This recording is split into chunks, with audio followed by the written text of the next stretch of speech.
Alors peut-être qu'il faut déjà signaler que le jour de l'inauguration a été un jour très très fort, parce que Cecily Saunders s'est déplacée de Saint-Christopher et a dit ouvertement que nous étions dans le même mouvement des soins palliatifs, qu'elle ne connaissait pas l'œuvre de Jeanne Garnier quand elle a commencé à faire son hospice à elle, à Saint-Christopher, mais qu'elle reconnaît que Jeanne Garnier avait inventé, enfin avait inauguré, même était la première à avoir employé ce terme de hospice pour les soins palliatifs. Bon.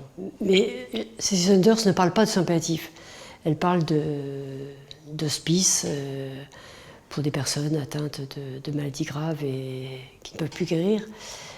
Ce qui était important, c'est d'être reconnue par cette femme comme faisant partie du mouvement des soins palliatifs nouveaux. Voilà. Et puis, ce qui était aussi important ce jour-là, c'est qu'au niveau politique, on avait le ministre de la Santé qui était là, M. Barrot, et ça signifiait aussi que la maison avait un rôle au niveau de la politique, au niveau de la société en tout cas, politique au sens large du terme.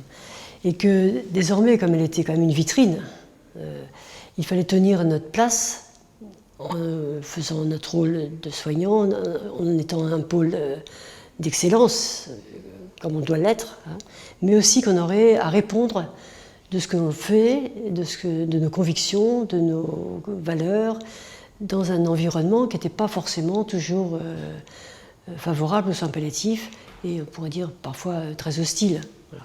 Donc il a fallu aussi apprendre à parler, à débattre. Là, Patrick Vérenne nous a aussi beaucoup aidé, mais aussi la SFAP, d'autres associations, l'association JAMAF par exemple, avec qui on a beaucoup travaillé. L'un de ses objectifs, c'est de sensibiliser la société tout entière à la façon dont on s'occupe, dont on accompagne et dont on traite les personnes en fin de vie. Voilà. Donc on a été vraiment mêlés à beaucoup de débats, et plusieurs fois la chaîne parlementaire est venue filmer des choses ici, et on a eu entre autres la visite de M. Leonetti, un moment assez crucial, qui a bien vu à quel point les soins palliatifs étaient quelque chose qu'il n'imaginait pas, et qui quand même lui a fait changer un petit peu son optique. Et il n'est pas le seul à avoir découvert des choses en venant ici. Et cette année, des députés sont venus à plusieurs reprises, et sans doute ont-ils découvert quand même. Alors, ce qui parle le plus, enfin, ce qui est le plus éloquent pour les politiques, c'est le témoignage des malades et des familles. Mais quand même, les soignants ont aussi un petit mot à dire. Donc là, c'est travailler avec d'autres au niveau de cette société, et les bénévoles de la maison, AIM, accompagnés ici maintenant, ont maintenant un rôle très important au niveau de la communication extérieure.